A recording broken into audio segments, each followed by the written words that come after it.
안녕하세요. 저는 서울 사는 50대 여자입니다. 오늘은 제게 일어난 사연을 제보하려고 합니다. 굴곡이 워낙 많았던 인생이라 제보할 사연이 많습니다. 그래도 그 중에서도 제일 통쾌하고 죽을 때까지 잊지 못할 사연이 있거든요. 제 인생에 이런 날이 오다니 참 감회가 새롭게도 했습니다. 도대체 어떤 일이 있었길래 제가 이러는지 궁금하시죠? 그럼 바로 시작하겠습니다. 저는 고아로 자라서 부모님의 얼굴도 이름도 모릅니다. 그냥 태어나서 바로 보육원 앞에 버려졌다고 하더라고요. 순애라는 이름도 보육원 원장님께서 지어주신 거고 생일도 정확한 날짜가 아닙니다. 제게 생일은 보육원 앞에 버려진 그날이거든요. 이렇게 자란 저는 학창시절에 친구가 한 명도 없었습니다. 가난해서 위생도 별로였고 아무래도 또래랑 비교해서 많이 부족했거든요. 기본적인 생활 습관부터 시작해서 못 먹어서 몸집도 작았습니다. 교육이 부족해서 당연히 성적은 꼴찌였어요. 괴롭힘도 많이 당하고 보육원에서도 눈치를 많이 봤습니다. 다른 동생들은 좋은 가정에 입양되어 남부럽지 않게 사는 친구들도 있었거든요. 그런데 저는 고등학생이 되어서도 보육원에서 살았으니 얼마나 눈치가 보였겠어요. 그래서 일부러 학교 끝나고 혼자 운동장이나 도서관에 있다 보육원에 갔습니다. 주말에는 원장님의 눈치가 보여서 보육원을 나서서 청소하기도 했죠. 원장님은 제가 성인이 되자마자 바로 내쫓으셨습니다. 아직 고등학교 졸업식도 하지 않았었는데 당장 갈 곳이 없던 저는 너무 막막했어요. 그래도 원장님이 제가 일할 공장 하나는 알아보셨는데 그래서 가발을 만드는 공장에 가서 일을 했습니다. 몸은 힘들고 거기서도 텃세를 포함해 괴롭힘이 많았어요. 하지만 그래도 일하니까 아무 생각을 안 해도 좋았고 무엇보다 돈이 모이니까 좋더라고요. 다른 공장 언니들은 종일 일해도 그 돈을 부모님에게 뜯기는 경우가 많았습니다. 그런데 저는 고아라서 돈을 줄 가족도 없고 책임져야 할 사람이 없었어요. 혼자 저축을 많이 하게 되었습니다. 시간이 지나면서 텃세를 부리던 언니들과도 친해졌고 공장 일도 익숙해졌습니다. 저는 그때 그냥 그렇게 평생 일하면서 늙어 죽을 줄 알았어요. 제가 고아니까 가정을 이룰 거라는 기대도 하지 않았습니다. 그런데 인생은 내 마음대로 흘러가는 것이 아니라는 것을 그때 처음 알았어요. 공장에서 3년 정도 일했을 때 갑자기 사장님이 공장을 폐업했거든요. 직원들에게 미리 알려준 것도 아니고 통보라서 얼마나 당황했는지 몰라요. 다들 원망해도 힘없는 노동자의 말을 들을 리가 없었죠. 그래도 3년을 일하면서 서로 힘들 때 같이 울고 좋은 일이 있으면 같이 웃으며 버텼는데 섭섭한 마음이 들었습니다. 그때 공장에서 제일 친하게 지내던 영숙이 언니가 제게 말했어요. 순애야, 나 이번에 그냥 고향 내려가려고 하는데 너 언니 따라서 올래? 너 태어나서 바다 실제로 본 적 한 번도 없다며. 거기 가서 시장에서 일도 구하고 내가 고향 친구 중에 괜찮은 놈 있으면 소개도 해줄게. 어머 언니, 나 그럼 언니 따라가도 돼? 나는 지금 이렇게 공장 망하면 당장 갈 곳이 없어. 고아라서 부모님도 없고 친구도 한 명도 없는 거 알잖아. 언니 따라가면 나야 너무 행운이지. 이 은혜 진짜 잊지 않을게. 저는 저랑 친자매처럼 가깝게 지냈던 영숙이 언니를 따라 생전 처음으로 다른 지역에 가게 되었습니다. 보육원이 있었던 곳은 내륙이라서 바다를 본 적이 없었거든요. 언니를 따라 도착한 곳은 진짜 바닷가였습니다. 거기서 제가 새로 일을 구할 때까지 영숙이 언니의 집에서 지냈어요. 다행히 언니의 부모님이 인심이 참 좋은 분들이었습니다. 덕분에 편하게 일을 구할 수 있었죠. 시장에 있던 국밥집에서 시장 내부의 다른 가게들이나 주변에 국밥을 배달하는 일을 구했어요. 공장에서 일했기 때문에 몸을 쓰는 일이라도 그렇게 많이 힘들지는 않았습니다. 그때 일했던 국밥집의 사장님도 굉장히 좋은 분이셨어요. 가족도 친구도 없는 제가 안쓰러운지 많이 챙겨주셨거든요. 그리고 저는 자연스럽게 영숙이 언니네 집에 돈을 주며 새를 사게 되었습니다. 새를 내기는 했지만 워낙 저를 많이 챙겨주셔서 딸처럼 지냈어요. 그때가 제 인생에서 몇 안 되는 행복했던 기간이랍니다. 그러나 저는 제 인생이 바뀌게 되는 경험을 하게 됩니다. 바로 영숙이 언니의 중학교 동창과 제가 연애를 시작하게 되었거든요. 일부러 언니가 소개해준 것은 아니었고 정말 우연히 술에 취한 언니를 주인 아줌마가 데리고 오래서 갔다가 눈이 맞았어요. 첫눈에 반한다는 소리 아시죠? 여러분은 그런 경험 있으세요? 저는 첫눈에 반한다는 말을 굳건하게 믿는 편이랍니다. 왜냐하면 제가 그 증인이니까요.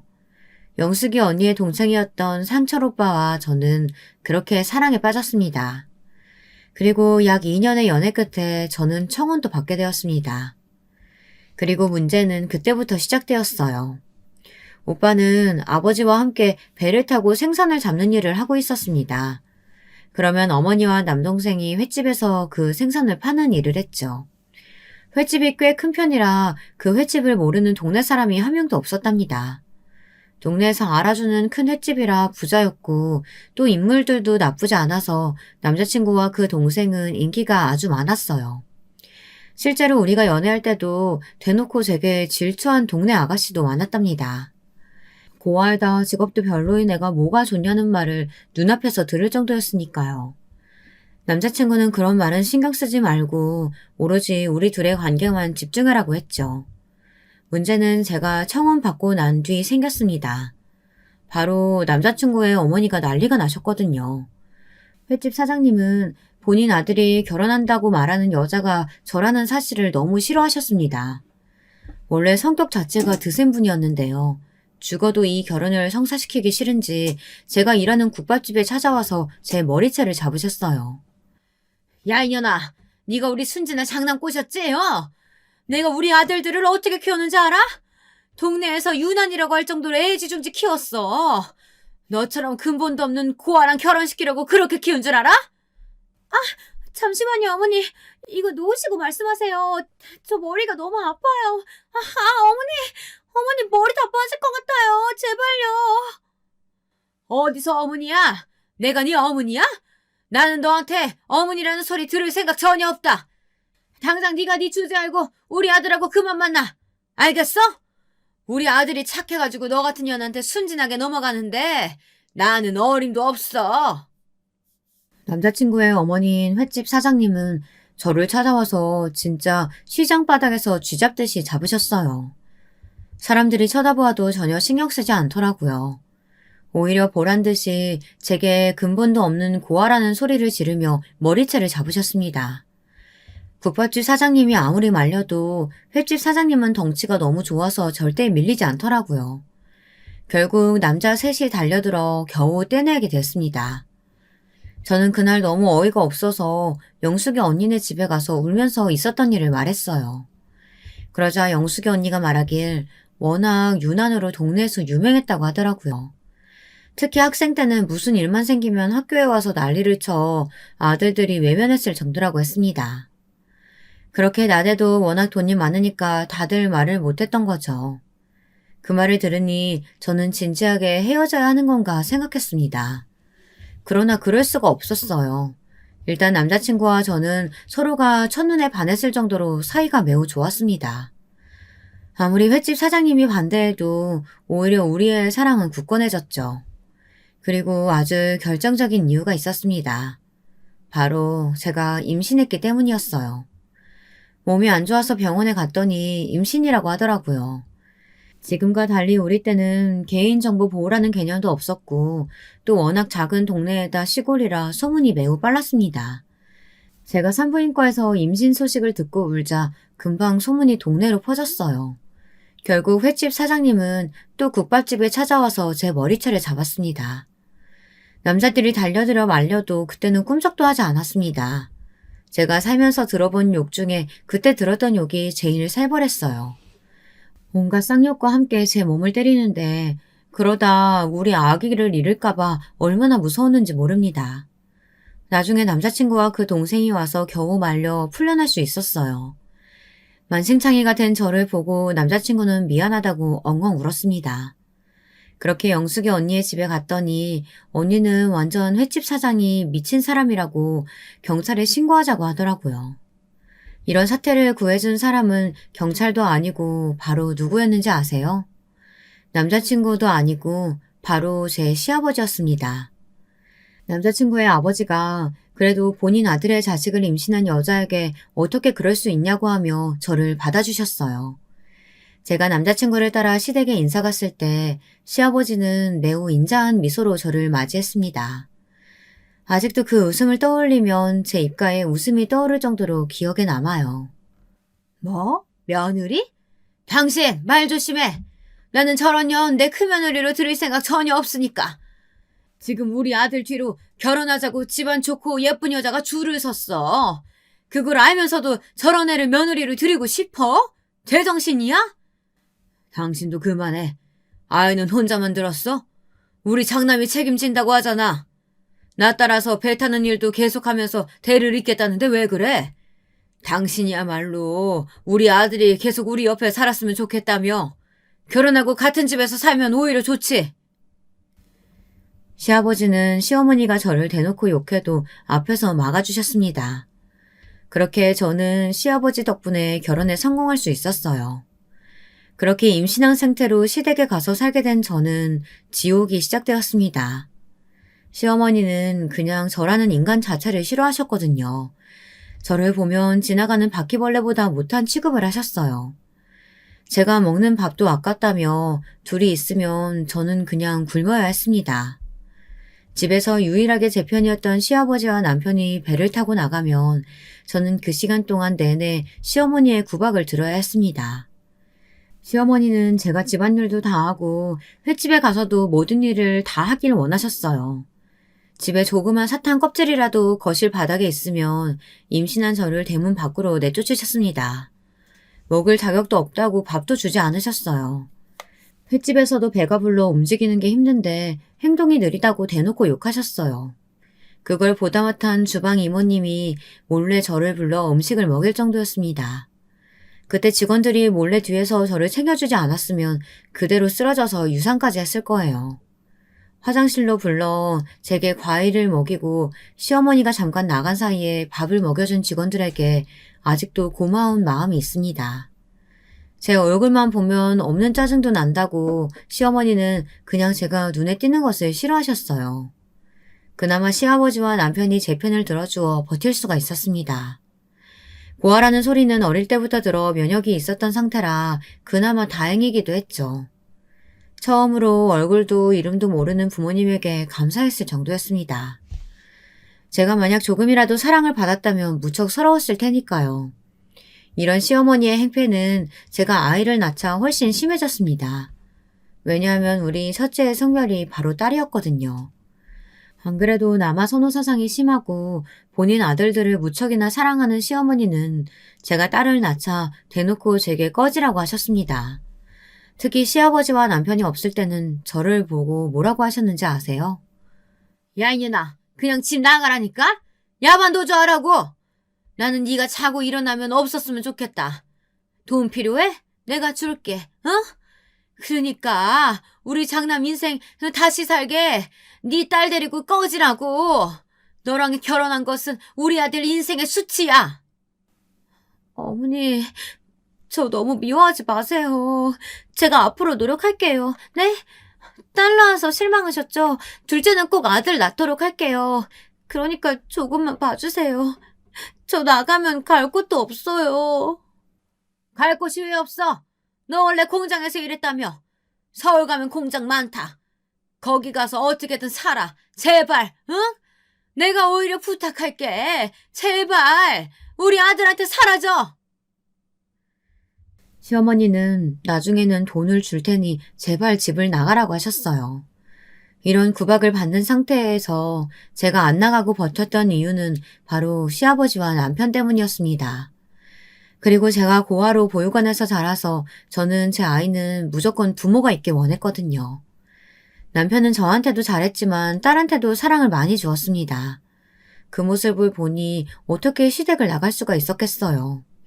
시아버지와 남편은 나무 사상도 없었고 우리 딸을 예뻐했어요. 남편은 본인 엄마가 저를 괴롭히는 것을 알고 있었습니다. 그래서 제게 2년 정도만 같이 살고 나가자고 했어요. 시아버지도 제게 몰래 돈을 모아 나갈 수 있게 도와준다고 하셨죠. 그 말을 믿고 버텼습니다. 이런 상태에서 시어머니가 저를 싫어하시게 된 계기가 또 발생했습니다. 그건 바로 도련님이 결혼하게 되면서 동서가 새로 들어왔거든요. 고아에다 직업도 별로였던 저와 달리 도련님이 데려온 여자는 동네에서 유명한 아가씨였습니다. 동서의 아버지는 시장에서 만두집을 하셨는데요. 그 가게가 너무 유명해서 사람들이 줄을 서서 사갈 정도였거든요. 당연히 돈이 많았고 시장에서 장사했기 때문에 이미 시어머니와 안면도 있는 상태였죠. 그 집의 딸이 도련님과 결혼한다고 하니 당연히 시어머니는 난리가 나셨습니다. 저는 국밥집까지 와서 머리채를 잡았는데 동서가 들어온다고 하니 직접 옷이며 가방이며 신발이며 사러 다니셨거든요. 그리고 같이 사는 저와 달리 도련님은 결혼하고 좋은 집에 살아야 한다고 부동산을 돌아다니면서 집을 알아보기 시작했습니다. 누가 봐도 입이 귀에 걸린 상태라 다들 한마디씩 건넬 정도였어요. 저는 그런 시어머니를 보며 서운하거나 그러지는 않았고 그냥 제게 관심이 적으신 상태라 오히려 좋았습니다. 그러면서 내심 동서가 들어오면 친자매처럼 지내려고 했어요. 동서는 예쁜 외모에 맞게 꾸미는 것에도 관심이 매우 많았습니다. 매번 볼 때마다 옷이며 머리며 달라진 상태였거든요. 외동이라 사랑을 독차지하며 컸다고 하던데 확실히 그게 눈에도 보일 정도였습니다. 하지만 친해지고 싶었던 제 마음과 달리 동서는 저를 별로 좋아하지 않았어요. 처음부터 제게 쌀쌀맞게 행동해서 상처도 많이 받았습니다. 아마 고아에다 꾸밀 줄 모르는 제가 동서는 창피했나 보더라고요. 영숙이 언니에게 살짝 말하니 원래 부자에다 부족함 없이 자라서 성격이 사납고 자기밖에 모른다고 했습니다. 언니 말을 듣고 생각하기도 했고 또 없이 자라며 눈치가 늘었던 저는 저를 좋아하지 않는 동서를 보고 다가가길 멈추었습니다. 그저 시간이 흘러 빨리 분가할 수 있길 바랬죠. 시어머니는 원래도 동서와 가만히 있는 저를 비교하셨는데 동서가 아이를 낳자 아예 식구들 앞에서 더 비교하기 시작했습니다. 왜냐하면 동서도 저처럼 속도 위반으로 결혼했는데 아이의 성별이 바로 아들이었거든요. 안 그래도 동서를 예뻐하는데 그 동서가 아들을 낳으니 남아 선호 사상이 심한 시어머니는 동서에게 무한 애정을 보이셨어요. 우리 둘째 며느리는 얼굴도 예쁘고 마음씨도 착하니까 하늘에서 감동해가지고 아들 주신 건가 보다. 쟤처럼 근본도 없는 사람은 삼시남매가 딱 알아보거든. 아이고 우리 손자 너무 예쁘다. 나는 우리 순자가 우는 소리만 들으면 자다가도 웃음이 막 나와. 시어머니는 우리 딸이 울면 시끄럽다고 저를 대문 밖으로 내쫓기도 하셨거든요. 그런데 시조카가 울 때는 우는 모습이 너무 예쁘다고 좋아하셨어요. 시어머니와 동서는 둘이 그들만의 세상에 빠져 있었습니다. 또 동서의 집에서 우리 시댁에 선물을 많이 보냈거든요. 그 집에서는 하나밖에 없는 딸이 시댁에 밉보일까 걱정됐던 건지 한우며 과일이며 명절마다 좋은 음식도 보내고 심지어 소파도 바꿔주더라고요. 그러면 시어머니는 또 소파에 누울 때마다 동서의 친정 칭찬을 그렇게 하셨습니다. 동서와 둘이 웃으면서 이야기하면 저는 옆에서 아이를 업고 걸레질을 하며 방을 쓸었죠. 제가 깎아준 사과를 먹으면서 동서는 은근히 저를 돌려서 욕하기도 했습니다. 그러면 시어머니는 그 말을 들으며 배를 잡고 깔깔댔어요.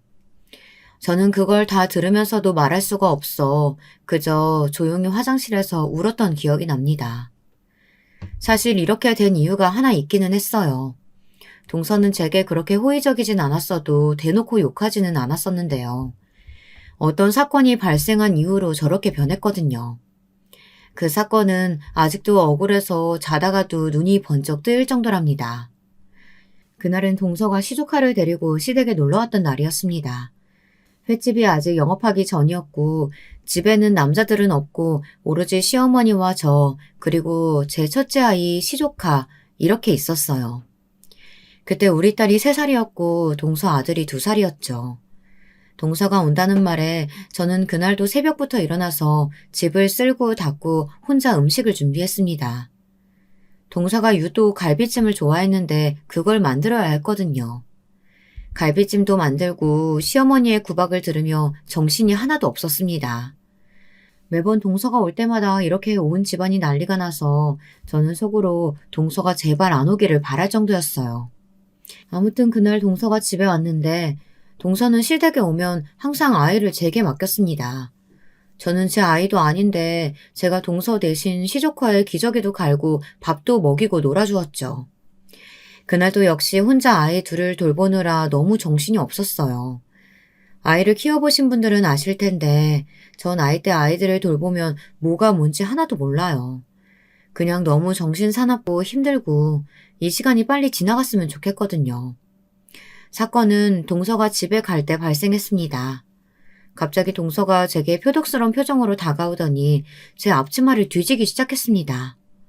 그러더니 거기서 반지 하나를 꺼냈어요.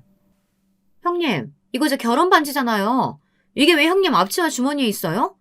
이거 지금 훔치려고 하신 거예요? 어떻게 이러실 수가 있어요? 어머니, 저 이러면 다시는 시댁 못 와요. 이게 말이 된다고 생각하세요? 어, 어, 아까 그거 내가 윤철이 돌보다가 주머니 안에 들어갔나 보다.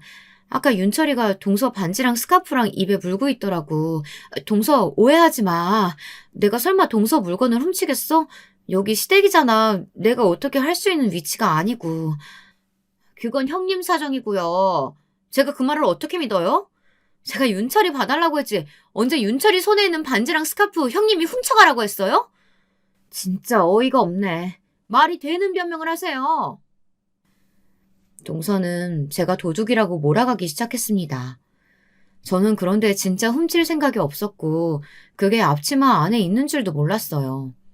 아이를 돌보다가 손에 있는 것을 앞치마에 넣었던 건데 그게 일부러 그런 것은 아니잖아요.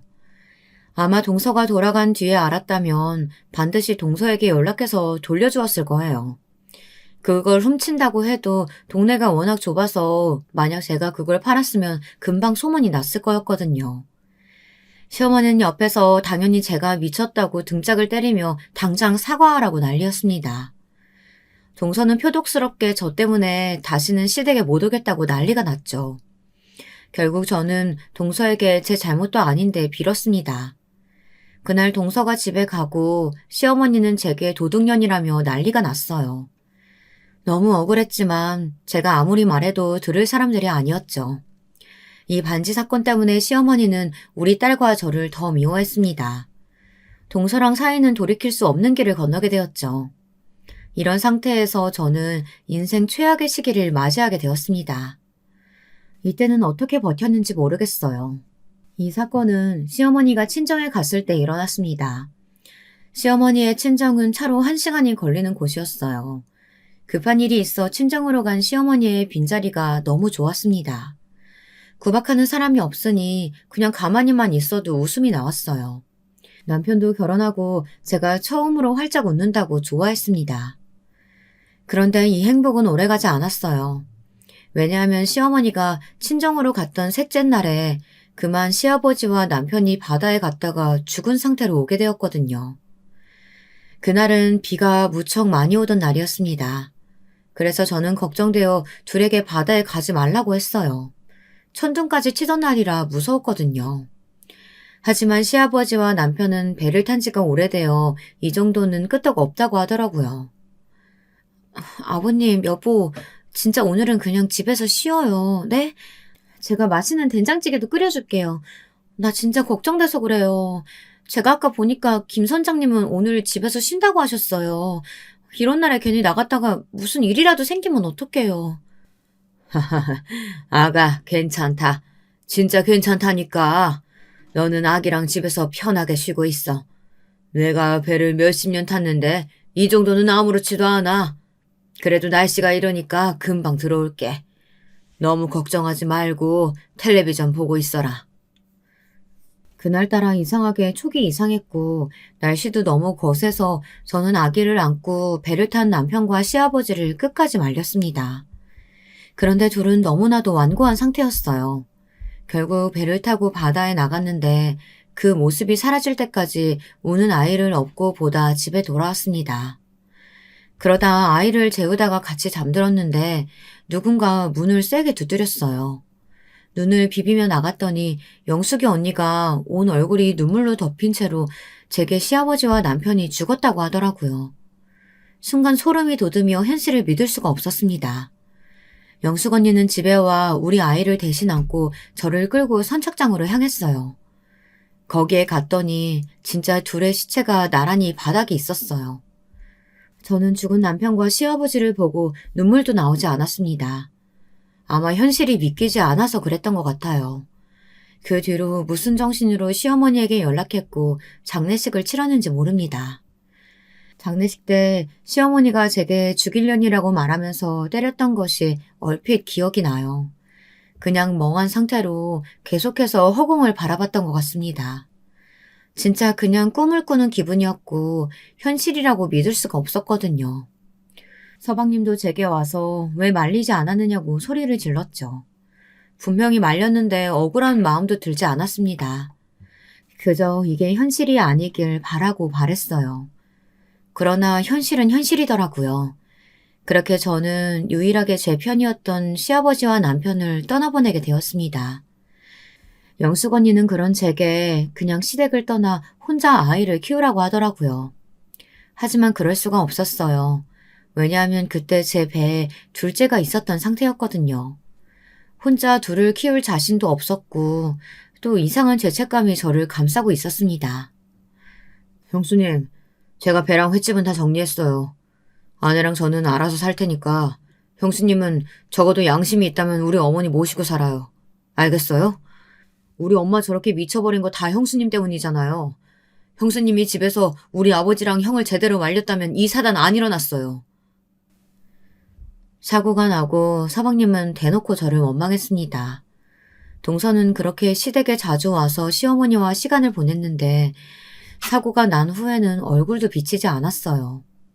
예의상 안부 연락도 하지 않았습니다. 그런 동서를 이해할 수는 있었어요. 왜냐하면 시어머니는 사고가 나고 완전히 정신이 나가버렸거든요. 시어머니는 시아버지와 남편이 죽은 것을 인정하지 않았습니다. 제게 매일 아침 시아버지와 남편이 배를 타고 바다에 가야 하니 도시락을 만들라고 하셨어요. 제가 만들지 않으면 나쁜 년이라고 욕하며 소리를 질렀습니다. 그리고 도시락을 만들면 그걸 또 저보고 배에 가져다 놓으라고 했어요. 배는 이미 서방님이 마음대로 처분한 뒤라 잊지도 않았습니다. 시어머니가 저런 상태니까 횟집은 당연히 운영할 수가 없었어요. 제 의견은 듣지도 않고 서방님이 일방적으로 가게를 정리하고 1원도 주지 않았습니다.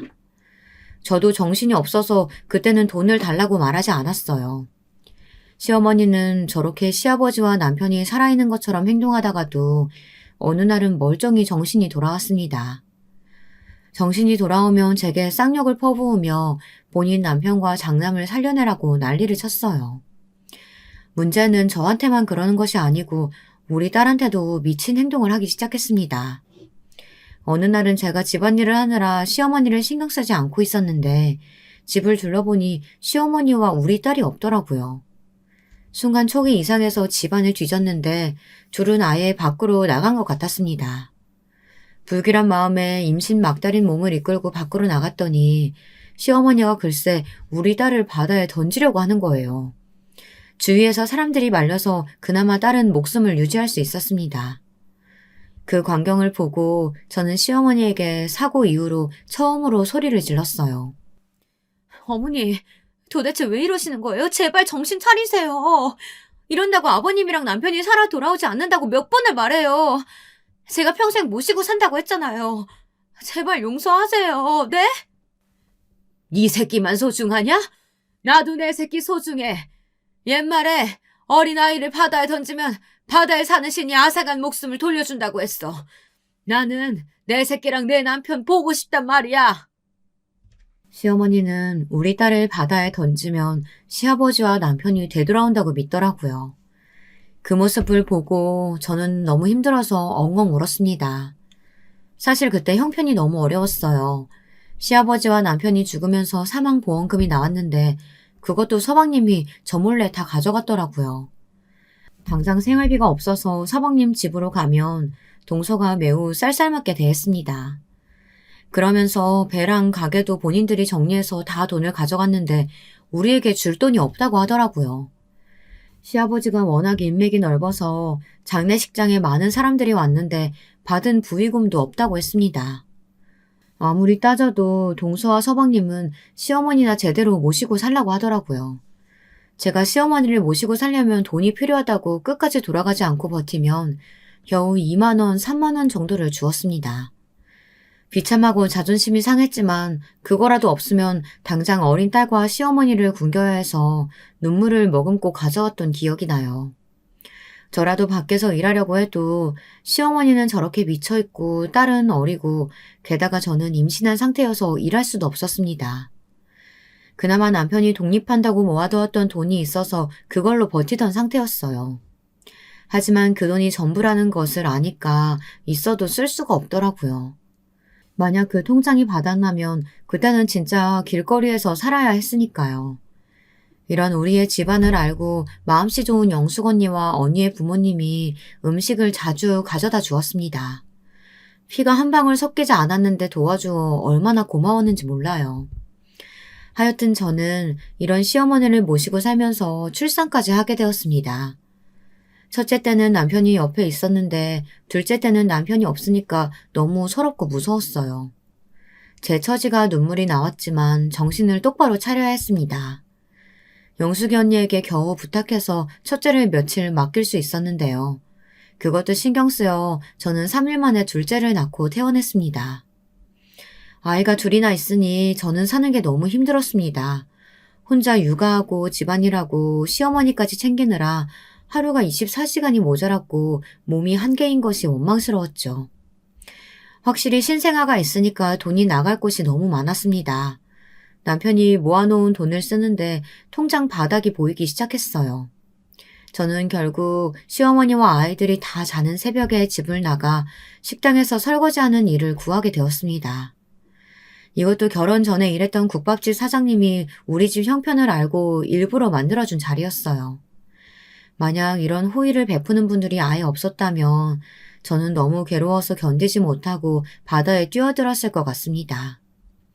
아이들이 자라면서 유치원에 보내고 저는 그때부터는 미친 듯이 일하기 시작했어요. 시어머니가 정신이 오락가락해서 그걸 돌보는 것도 힘들었지만 더 힘든 것은 돈이 없는 현실이었거든요. 동서와 서방님은 딱 시아버지와 남편이 죽은 기일에 제사를 지낼 때만 시댁에 왔습니다. 1년에 한 번, 시조카를 보면 우리 아이들과 너무 비교가 되는 모습에 너무 슬펐어요. 우리 아이들은 돈이 없어 간식도 못 먹고 옷도 몇 벌로 돌려 입었거든요. 심지어 둘째는 아들이었는데 첫째인 딸의 옷을 입기도 했습니다. 시어머니는 제가 아들을 낳았는데도 재배에서 나온 아이라고 우리 둘째를 미워했어요. 대놓고 둘째를 자꾸 바다에 던지고 본인 장남을 데려오겠다고 미친 짓을 또 하기도 했답니다. 동서는 그런 시어머니를 보면서 제게 뭐라고 했는지 아세요? 형님, 어머니 보면 참 안타깝기는 해요. 형님도 힘드시죠? 하지만 어쩔 수 없잖아요. 현실은 이런 걸 어떡해요. 그렇다고 어머니를 어디 요양원에 보내거나 그러실 건 아니죠? 그러면 벌 받아요. 그런 생각 해본 적도 없어. 내가 어떻게든 시어머니는 끝까지 모실 거니까 동서는 그런 말 안 했으면 좋겠어. 우리가 얼마나 힘들게 사는지 알면서도 그래? 왜 갑자기 저한테 적대적으로 그러세요? 제가 형님이 그렇게 살라고 시켰나요? 저는 그래도 아이들은 죄가 없다고 생각해서 우리 아들이 쓰던 것도 형준이 주려고 가져왔어요. 저 같은 동서가 어디 있다고 그러세요? 동서는 1년에 겨우 한 번 보면서 볼 때마다 제 속을 긁고 갔습니다. 동서는 애초에 친정이 여유가 있으니까 아이에게 쓰는 것을 다 좋은 것으로 쓰고 있었어요. 저는 아무리 제가 힘들게 살아도 동서가 저렇게 저를 동정하면서 주는 것은 쓰기 싫었습니다.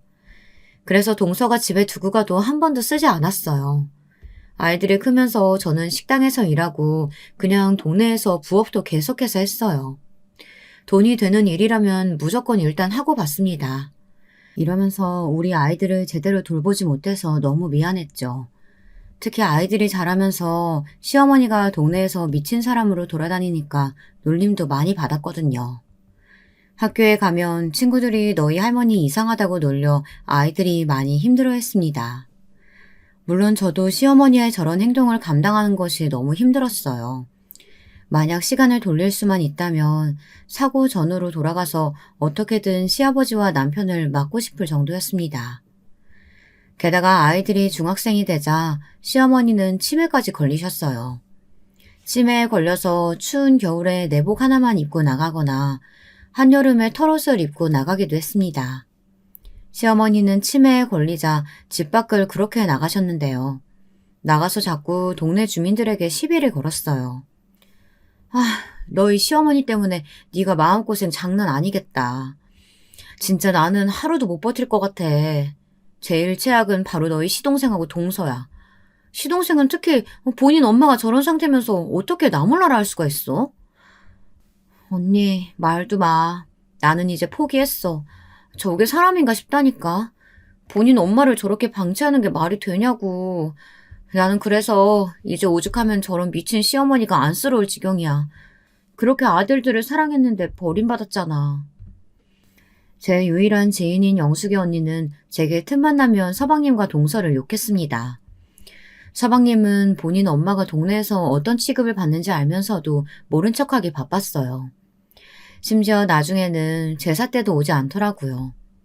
제가 횟집과 배를 팔고 남은 돈으로 제목도 있지 않느냐고 했더니 유산 소송의 시효 기간이 지났다면서 제게 돈에 눈이 멀었다고 했습니다. 시어머니는 치매 걸린 뒤로 유난히 몸이 많이 아팠어요. 제가 서방님에게 그래도 병원비는 조금 내달라고 했는데 그것도 거절하더라고요. 그래서 저는 사랑하는 아들에게 이렇게 버림받는 시어머니가 안쓰러울 지경이었습니다. 이런 시어머니는 우리 아들이 고등학생이 되자마자 돌아가셨어요. 저는 하도 시어머니에게 당한 것이 많아 돌아가시면 마냥 기쁠 줄 알았는데요. 그것도 아니더라고요. 허무하고 허탈한 마음이 더 컸습니다.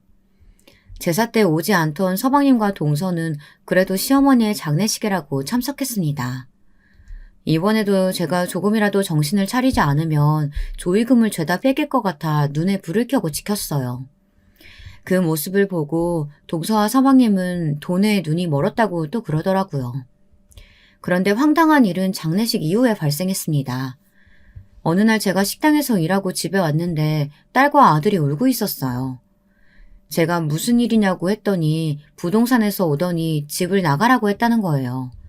너무 황당해서 부동산에 갔더니 제게 뭐라고 했는지 아세요? 그 집 할머니가 명의자였어요. 그런데 죽었다면서요. 그래서 아들이 처분했어요. 나는 그냥 서류에 나와 있는 대로 처리한 거니까 그쪽 집안 싸움은 알아서 해요. 일단 집은 당장 이번 주 내에 빼주셔야 돼요. 아니 사장님, 이건 아니죠. 물론 이 집 명의가 시어머니였던 건 맞아요. 그런데 아니 지금 이렇게 쫓겨나면 저랑 우리 아이들 당장 갈 곳이 전혀 없어요. 이러면 안 되잖아요. 법이 왜 이래요? 힘없는 사람들은 이렇게 죄다 뺏겨야 돼요? 사정은 안타까운데 우리도 이게 최선이에요. 일단 저도 모르는 내용이니까 그런 건 가족들이랑 상의하세요. 영업해야 되니까 나가세요. 부동산에 아무리 따져도 돌아오는 대답은 같았습니다. 알고 봤더니 서방님이 시어머니의 재산이었던 집을 팔아버렸더라고요. 그 과정에서 제게 물어보지도 않았죠. 저는 당장 길거리에 나앉게 생겨서 서방님의 집을 찾아갔습니다. 그랬더니 서방님과 동서는 오히려 당당한 태도로 나오더라고요. 서방님은 본인 엄마가 죽어서 재산 처리를 했는데 뭐가 문제냐고 했습니다. 어찌나 당당한지 제가 잘못한 줄 착각했어요. 동서는 애초에 친정에 돈도 많다면서 불쌍한 제게 너무 차가웠습니다. 제가 엉엉 울면서 제발 살려달라고 빌자 서방님과 동서는 본인들이 자선사업가는 아니라고 하더라고요. 결국 저는 그대로 쫓겨나 영숙이 언니의 집에 가 얹혀 살았습니다. 너무 눈치가 보여 일주일 만에 단칸방을 구해서 나왔는데 잠도 오지 않더라고요. 영숙이 언니는 제게 서방님과 동서 욕을 하느라 밤을 새울 정도였어요. 단칸방을 구하고 저는 그때부터 미친 듯이 일하기 시작했습니다. 아이들이 그때는 다들 제 손길이 급한 유아는 아니었어서 그냥 돈이 되는 일이면 다 했습니다. 그런데도 시어머니의 병원비 때문에 대출받은 빚이 너무 많았어요. 돈을 벌어도 빚을 갚느라 다 쓰게 되었습니다. 서방님과 동서는 제게 돈을 다 가져왔으면서도 본인 엄마의 병원비는 갚을 생각도 하지 않더라고요. 너무 서럽고 서운하고 울분이 터졌습니다. 제일 슬펐던 것은 이런 상황에서 제가 할 수 있는 게 아무것도 없다는 거였어요. 변호사를 선임해서 고소하는 것도 시간이나 돈이 있는 사람이 가능하잖아요. 저는 당장 하루라도 일하지 않으면 먹고 살 수가 없으니 그런 것을 할 수도 없었습니다. 서방님과 동서는 시댁 집을 팔아 가게 하나를 열었어요. 시장 안에 아주 큰 고깃집을 열고 운영했습니다. 시장에 갈 때마다 그 가게를 보면 속이 뒤틀리는 기분이 들었죠. 제가 할 수 있는 일이 아무것도 없다는 사실이 너무 슬펐습니다. 이러다가 사건이 하나 발생하게 되었어요. 이 사건은 우리 가족에게 절대 잊지 못할 사건이랍니다.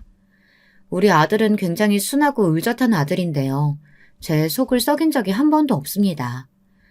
태어나서 아빠가 있던 시절도 없어서 제게 아픈 손가락이었죠. 불우한 환경에도 엄마인 저랑 누나를 얼마나 챙겼는지 몰라요. 순수하고 착한 아이라서 항상 제 버팀목이었답니다. 이런 아들이 어느 날 표정이 너무 어두웠어요. 무슨 일 있냐고 물어도 아무 일 없다고 하더라고요. 급하게 딸에게 물었더니 딸이 제게 말했습니다. 학교에서 수학여행 간다는데 우리가 형편이 어려우니까 못 간다고 선생님께 말했대. 그런데 선생님이 전교에서 제 한 명만 수학여행에 불참한다고 하셨나 봐.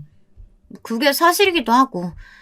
그래서 최대한 가는 쪽으로 엄마 설득하라고 했는데 애가 그걸 말 못하는 거야. 저는 딸의 말을 듣고 너무 슬퍼서 눈물이 나오더라고요. 아들은 혼자만 수학여행을 못 가니까 가고 싶어 한다고 했습니다. 그런데 그때 우리 집 형편이 너무 어려워서 어려운 상태였어요. 제가 아무리 돈을 벌어도 대출을 갚고 월세를 내고 애들 먹을 최소한의 끼니를 챙기면 남는 돈이 없었습니다. 남는 돈이 아니고 아예 부족해서 월말에는 저는 아예 끼니를 굶는 상태였어요. 딸의 말을 듣고 급하게 일하던 식당에 가서 미리 돈을 받을 수 있냐고 해도 어렵다고 했습니다. 영숙이 언니도 그때 남편이 도박해서 집안 꼴이 말이 아니었어요. 저는 포기할까 싶다가도 아들이 그렇게 원하니까 꼭 보내주고 싶었습니다.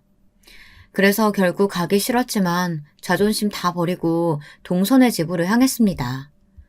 동선은 제가 집에 왔다는 것을 보고 집 안으로 들어오라는 소리도 없었어요. 대문 밖에 세워두고 무슨 일이냐고 하더라고요. 동서, 20만 원만 좀 빌려줄 수 있을까? 나 저기 식당에서 일하는 거 알지? 월급 받으면 동서한테 바로 줄게.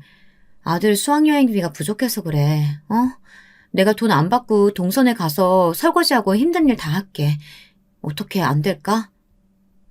싫어요. 그리고 우리도 형편 어려워요. 형님은 그렇게 돈에 눈을 멀었으면서 20만 원도 없어요? 있어도 못 주니까 가세요.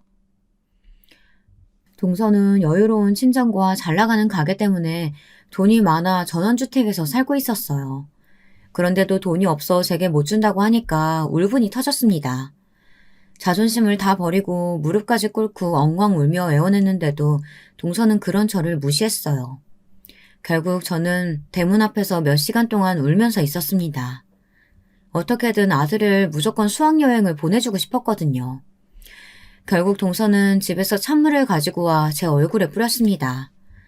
그러더니 경찰을 불러 저를 쫓아내더라고요. 이때 결국 우리 아들은 수학여행을 가지 못했어요. 저는 너무 속상해서 아들에게 미안하다고 하며 처음으로 아들 앞에서 눈물을 보였습니다. 제가 울자 아들도 같이 울더라고요. 딸까지 함께 셋은 끌어안고 반드시 성공하자고 다짐했어요. 저도 더 이상 이렇게 살고 싶지 않더라고요. 이 수학여행 사건은 특히 우리 아들에게 아주 큰 의미를 남기게 되었습니다. 아들은 원래도 공부를 잘하는 학생이었어요. 공부도 잘하고 성실하고 예의 바른 아이라서 선생님들께 칭찬이 자자했습니다. 이런 부족한 환경에서 키웠는데 잘 자라주어 얼마나 고맙고 미안했는지 몰라요. 아들을 볼 때마다 저는 하늘에 있는 남편에게 잘 보고 있느냐고 물을 정도였습니다. 남편은 아들을 보지 못하고 죽었지만 만약 하늘에서 보고 있다면 너무 흐뭇하게 웃으면서 봤을 거예요. 아무튼 아들은 수학여행 사건 때 제가 동서에게 당한 얘기를 듣더니 바로 다음 날부터 미친 듯이 공부하기 시작했어요. 원래도 공부를 꽤 잘하던 아이였는데 그 결과 전교권에 들기 시작했습니다. 아들, 몸 챙겨가면서 공부해. 엄마는 네가 그러다가 잘못될까 봐 너무 무섭다. 밥도 먹고 잠도 자면서 공부해야지. 이러다 쓰러지면 어떡해. 엄마는 너 없으면 못 살아. 알지? 엄마, 나는 절대 못 죽어. 내가 다 계획이 있거든. 쓰러질 일은 전혀 없으니까 엄마는 걱정하지 마. 나는 반드시 성공할 거야. 그래서 내가 다 복수할 거야. 아들은 반드시 복수하겠다는 일념 하나로 미친 듯이 공부했어요. 그 결과 학교에서 전교 1등을 하게 되었습니다. 저는 형편이 어려워서 그동안 해준 것도 없는데 아들이 1등을 하자 너무 기뻤어요. 영숙이 언니도 제게 아들 잘 둬서 부럽다고 했습니다. 학교에 진학 상담을 하러 갔더니 아들은 서울대에 갈 성적이 된다고 하더라고요. 믿을 수 없어서 몇 번을 물어봤는지 모릅니다.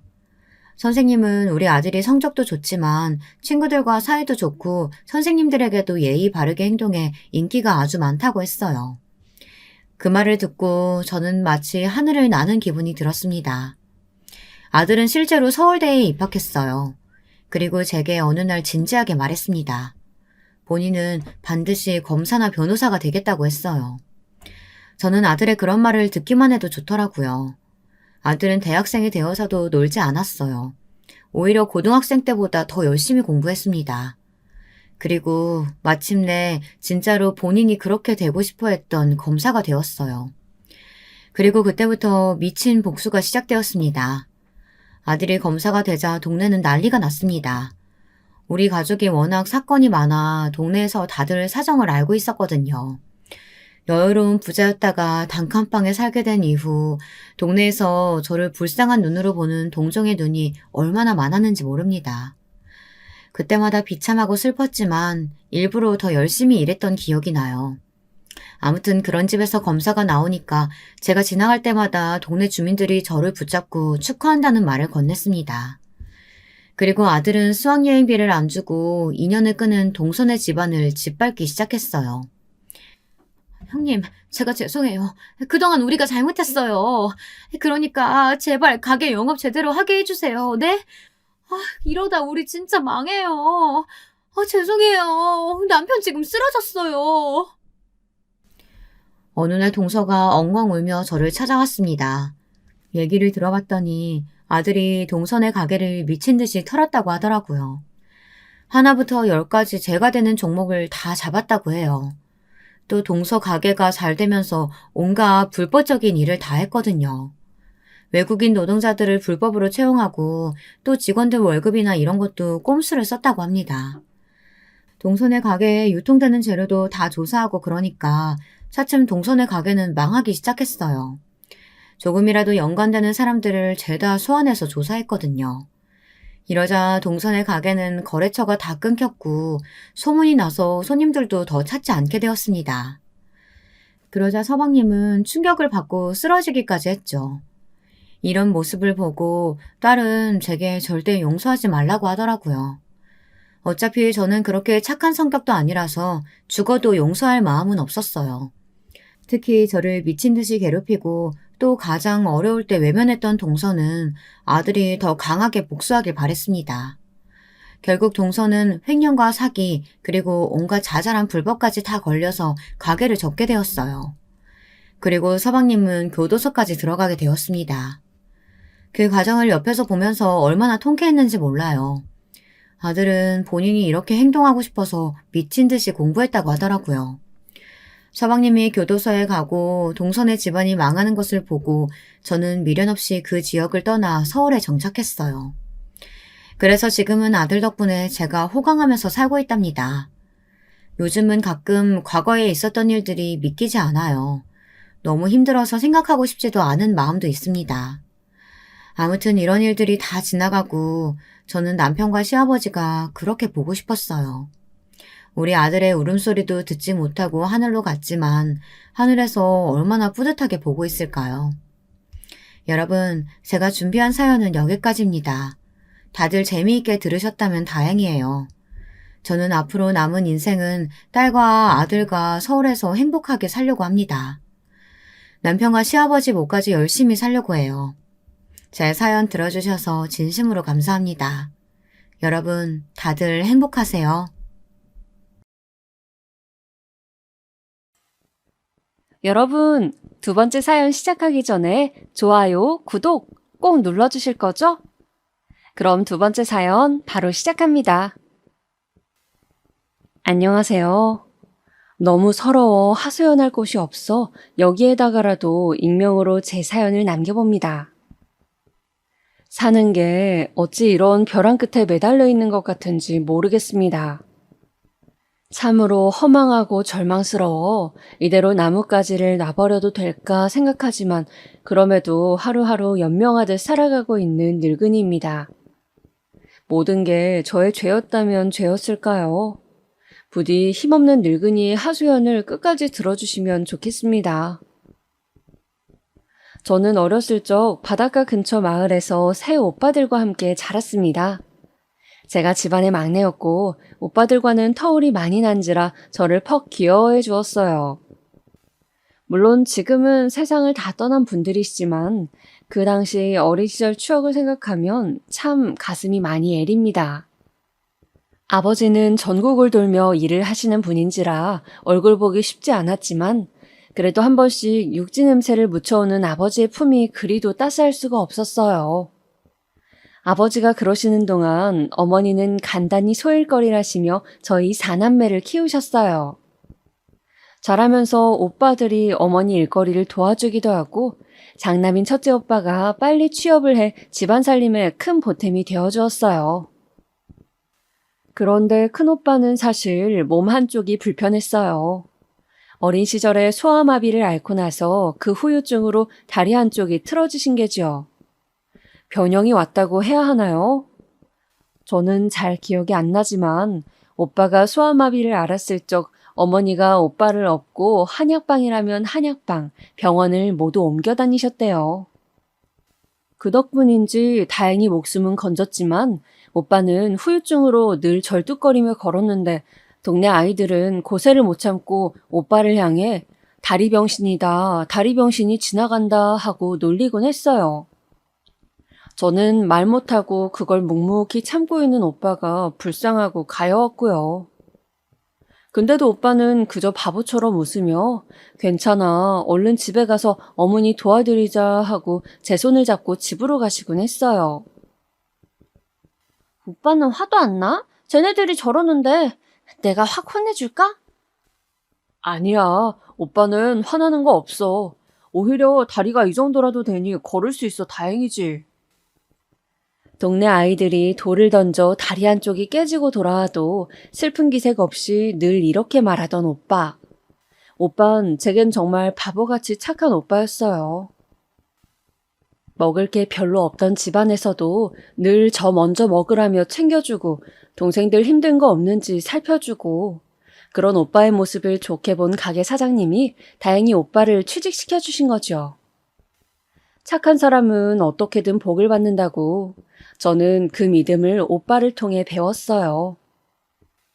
자라나는 동안 저는 꽤 말괄량이에 그저 뛰어다니고 노는 거 좋아하는 계집애였는데요. 오빠들은 그런 제게 공부를 해야 한다고 말했어요. 특히 둘째 오빠가 잔소리꾼이었는데요. 누굴 닮았는지 모르겠지만 둘째 오빠는 제가 뭐 조금만 잘못해도 엄하게 혼을 내곤 했어요. 그리곤 학생이면 공부라는 본분에 충실해야 한다고 저를 어떻게든 책상 앞으로 앉히곤 했죠. 오빠, 난 세상에서 공부하는 게 제일 싫어요. 안 할래. 너 공부 안 하면 뭐 할 건데? 학교에서 숙제 내준 거 펴봐. 얼른 안 해? 다정한 첫째 오빠와는 달리 조금 무서웠던 둘째 오빠의 꾸지람에 어쩔 수 없이 연필을 들긴 했다만 저는 교과서를 펴놓고도 늘 꾸벅꾸벅 졸기 일쑤였습니다. 그리고 첫째 오빠가 그런 제 몸 위에 조용히 이불을 덮어주고 나갔지요. 오빠들에 대한 기억 같은 것들은 아마 오늘 하루 종일 풀어도 모자랄 거예요.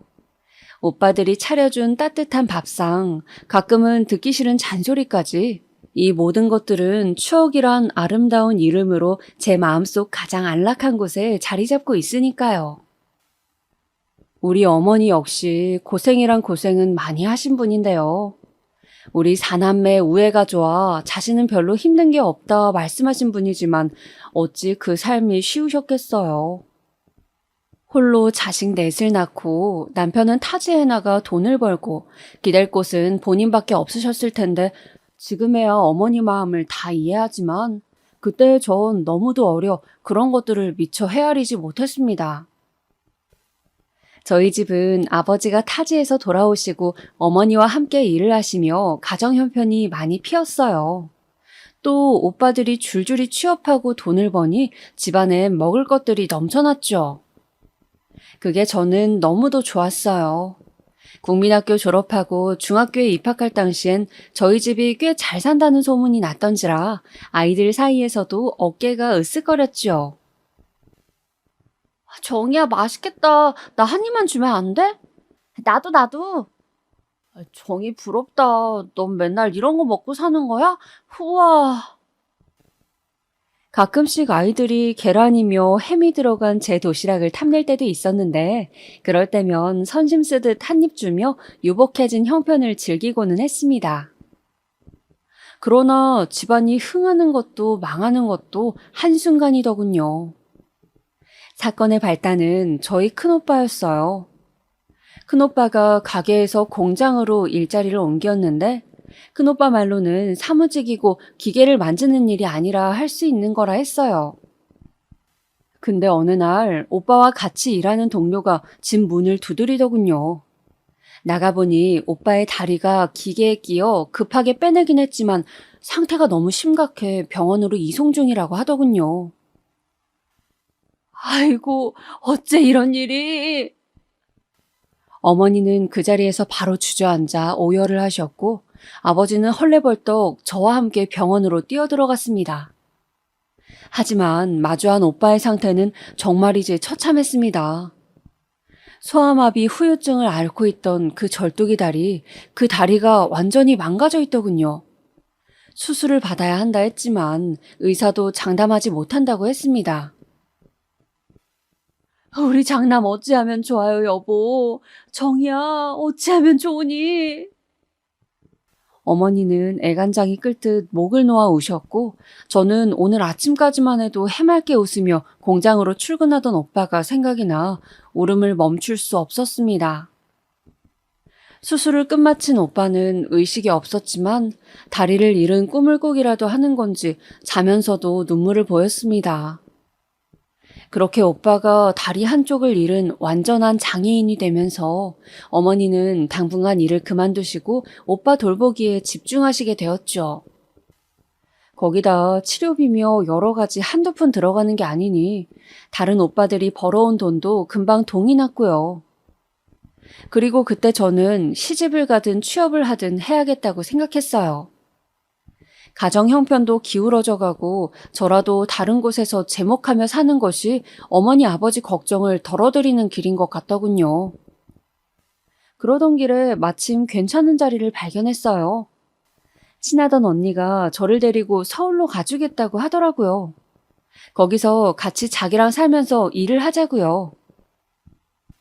정이야, 서울이 돈도 많이 주고 여기 있는 것보다야 훨씬 나아. 나랑 같이 가자. 늘 서울을 동경하던 언니였는데 언니는 저를 꼭 데리고 가고 싶어 했어요. 서울 너무나 낯선 곳이었기에 어머니나 아버지나 처음엔 안 된다고 했고 그럼에도 제가 가겠다 오기니 어쩔 수 없이 허락하셨어요. 정이야, 꼭 거길 가야겠니? 그냥 여기서 우리랑 살다 시집가도 될 터인데. 아니에요, 엄마, 아빠. 나 열심히 일해서 어떻게든 우리 집 살림에 보탬이 될 거예요. 잘할 수 있어요. 그때 제 목소리엔 어떤 결기가 묻어 있었습니다. 고생하는 우리 오빠들, 엄마, 아빠를 생각하면 못할 게 없다는 그런 결기 말입니다. 피부치와 헤어지는 마음이야 저 역시 찢어질 듯 아팠지만 언니와 서울에 도착할 때까지도 눈물 한 방울 보이지 않으며 앞으로의 미래만을 생각했던 것 같습니다. 언니나 저나 수중에 가진 돈이 많지 않아 어쩔 수 없이 열악한 방 한 칸에서 서울살이를 시작했는데요. 돈이 없으니 밥을 굶는 건 일상이었습니다. 허나 그렇게 비참함의 길목을 헤집고 헤집다 언니도 저도 같은 곳에 취직을 할 수 있게 됐습니다. 바로 동네 밥집이었는데요. 손님이 많고 장사가 잘 되는 집이라 돈을 많이 줄 것 같아 택한 거였어요. 언니와 저 둘 다 주방 일과 음식 나르는 일 두 가지를 다 했는데 10시간 동안 쉬지 않고 일하니 처음에는 당장이라도 때려치고 싶을 정도로 너무너무 고단했어요. 집만 오면 녹초가 되어 바닥에 쓰러져 자곤 했지요. 허나 그럼에도 돌아오는 돈은 그리 많지 않아 슬슬 서울 생활에 회의감이 생겼죠. 그러던 어느 날 우연히 식당에 놀러온 손님 한 분이 제게 관심을 보이면서 서울살이가 즐거워지기 시작했어요. 자기는 사업을 하는 사람인데 여기 식당 밥맛이 좋아 서울에 오면 이곳부터 들린다고 했어요. 가게를 끝날 때쯤 아주 늦은 시간에 와 밥을 먹고 갔는데 그러다 보니 가끔은 저와 이런저런 이야기를 할 수 있었죠. 저희는 보통 고향 이야기를 많이 했어요. 정희 씨는 고향 그립지 않아요? 나는 나주가 고향인데 요즘은 고향 생각이 참 많이 나요. 어머니 아버지도 그립고. 고향이 나주예요? 저도 그래요. 근데 내려갈 수도 없고 그냥 가끔 가다 사진 한번 보고 그러는 게 전부죠. 그 사람은 옷차림이나 말하는 거나 좀 달랐어요. 사업하는 사람이라 그런지 말투나 가벼운 행동 같은 것들도 무척 세련되어 보였고요. 나와 다른 세계 사람 같아 그런지 슬슬 어떤 사람인지 궁금해지더라고요. 근데 이런 제 관심을 알아차렸는지 그 사람은 언젠가부터 제게만 따로 팁이라며 돈을 주고 갔고 어느 순간에 이미 우리는 결혼을 약속하는 사이가 되어 있었죠. 결혼을 할 때서야 정말 오랜만에 친정 식구들을 만났는데 정말 몇 시간 내내 이야기꽃을 피웠던 것 같아요. 어머니가 장작불에 구워주신 고구마를 베어 먹으면서 이런저런 그간의 이야기를 나누는데 제 손을 꼭 잡아주며 잘 살아야 한다 정이야 하고 따뜻하게 말씀해 주시는데 눈물이 고였습니다. 그렇게 설레는 마음으로 시작한 결혼 생활이었지만 현실은 달랐습니다. 일단 남편은 사업을 하는 사람인지라 집에 자주 들어오지 못했어요. 미안해, 당신 혼자 집에 있게 해서. 대신 이번 출장 빨리 끝내고 돌아올게. 알았어요. 난 괜찮으니 여보 몸 조심해요. 결혼하고 얼마 안 돼 바로 애가 생겨 그때는 제가 뱃속에 첫 애를 베고 있을 때였는데 남편은 거의 집에 있던 적이 없었어요. 그 바람에 너무 외로웠습니다. 남편은 사업이 잘 돼 이때를 놓치면 안 된다며 나중을 생각해서라도 자기가 더 열심히 일해야 한다고 했고요. 그렇게 몇 달에 한 번 남편을 보던 와중 첫째 애를 출산했을 때야 다시 그리운 남편과 재회할 수 있었는데 눈물부터 나더라고요. 그리고 그간 참고 있었던 저는 남편에게 한 가지를 부탁했어요. 아이도 낳았고 하니 이젠 좀 출장 가지 말고 집에 있으면 안 되냐고요. 혼자 있으니 너무 외롭고 힘들었어요. 그냥 돈 좀 덜 벌어도 되니까 집에 있으면 안 돼요? 근데 남편은 제 말에 길게 한숨을 내쉬더니 그건 안 된다고 하더라고요. 자기가 그러면 우리 집 살림은 누가 책임지냐면서요. 그러더니 그리 외로우면 시댁에 들어가 사는 게 어떻겠냐 말하더라고요. 시댁을요? 우리 부모님이 애기도 잘 봐줄 거고 당신도 잘 대해줄 거야. 전번에 어머니가 당신 들어오는 게 어떻겠냐고 말씀도 꺼내셨어. 시부모님이 그때까진 무섭고 불편한 존재였기에 그건 좀이라고 말하며 말끝을 흐렸지만 남편은 자기 자리를 그렇게라도 메워주고 싶은 건지 제게 계속 시댁에 들어가 살라 말했어요. 거기다 시부모님까지 이 얘기를 들었는지 남편이 다시 떠나자 여자 혼자 집에 있으면 위험하다고 무섭게 말씀하시더군요. 처음 몇 번은 거절을 했지만 그것도 한두 번이지 시부모님의 부탁을 마냥 거절할 순 없는 노릇이라 어쩔 수 없이 들어가 살게 되었죠. 하지만 시댁 들어가니 다시 외로워도 좋으니 돌아가고 싶을 정도로 생활이 고단하고 퍽퍽했습니다. 시부모님은 그저 저를 한낱 종으로 대했는데 그 정도가 어느 정도였는지는 말할 길이 없습니다. 한겨울에 아이 없고 얼음띤 물에 신의부터 시작해 온갖 시댁 식구들 빨래를 하는 건 일상이었고 삼시세끼도 모자라 5끼를 차려내야 할 때도 있었습니다. 그것도 늘 10첩 이상의 밥상으로요. 남편 집안이 여유로웠기에 따로 일하시는 아줌마도 있었는데 시어머니는 며느리가 되어서 그럼 놀고 먹을 생각이냐며 엄하게 호통치시곤 하셨습니다. 거기다 신의 성질머리도 보통이 아니었던지라 이 모든 집안 사람들 성격 맞춰가며 일하다 보니 어느새 저는 없어지고 그저 누군가의 며느리만 남아있더군요. 거기다 명절날 어쩌다 그리운 친정에 가려 하면 그것도 그렇게 눈치를 주시곤 했습니다. 네 집은 참 꼬박꼬박 간다. 거기 가는 게 그리 좋으니? 금방 올게요, 어머님. 갔다가 괜히 내 아들 고생시키고 그러지 마라. 아무래도 일하느라 힘든 애야. 네, 어머님. 아유, 엄마도 참. 이제 들어가세요. 남편이 겨우 말려 집에 들여보냈었기에 망정이지 따라오기라도 할 기세였습니다. 그렇게 자기 아들은 아끼고 도시면서 며느리는 왜 그것에 반에 반대접도 안 해주시는 건지 서러움이 목 끝까지 차오르던 세월이었어요. 그것을 남편에게 푼 적도 있었지만 남편은 그때마다 곤란한 표정을 지었어요. 당신 마음도 이해하는데 나이 드신 부모님한테 대들 수는 없잖아. 라고 하면서 말입니다. 생각해보면 남편은 참 우유부단한 사람이었습니다. 거기다 나중엔 저 몰래 저지른 일을 생각하면 정말 제게 못할 짓을 한 사람이었죠. 남편은 그 시절 여전히 출장이 많았는데 한 번씩 여자의 향수 냄새 같은 걸 묻혀오곤 했습니다. 눈치가 없는 건 아니라 설마 했지만 내 남편이기에 믿고 넘어갔죠. 젊은 분들은 이해가 안 되시겠지만 제 시절엔 많이들 그리 참고 넘어가고 살았습니다. 그저 제게 귀하고 소중한 건 제 자식뿐이었죠. 우리 아들 커가는 낙, 저를 엄마라고 불러주며 안기는 그 얼굴만이 제 삶의 전부이고 이유였습니다. 그래서 그랬던 걸까요? 특히 첫애에 대한 애착이 무척이나 강했습니다. 제게 떼어놓을래야 뗄 수가 없는 존재였죠. 또 첫애에 대한 애착이 강해진 계기가 하나 더 있었는데요. 첫애는 저희 오빠처럼 어린 시절 자주 아팠습니다. 오죽하면 시어머니께서 네 뱃속에서 나와 그런 거 아니냐, 아님 우리 장손이 왜 이리 골골대라고 뭐라 하실 정도였으니까요. 그때마다 시어머니 불만 섞인 소리가 듣기 싫었지만 그보다 더 괴로운 건 아이가 아픈 거였어요. 정말 얘가 내 뱃속에서 나와 이리 아픈 건가 하는 생각이 저도 한두 번씩은 들었으니까요.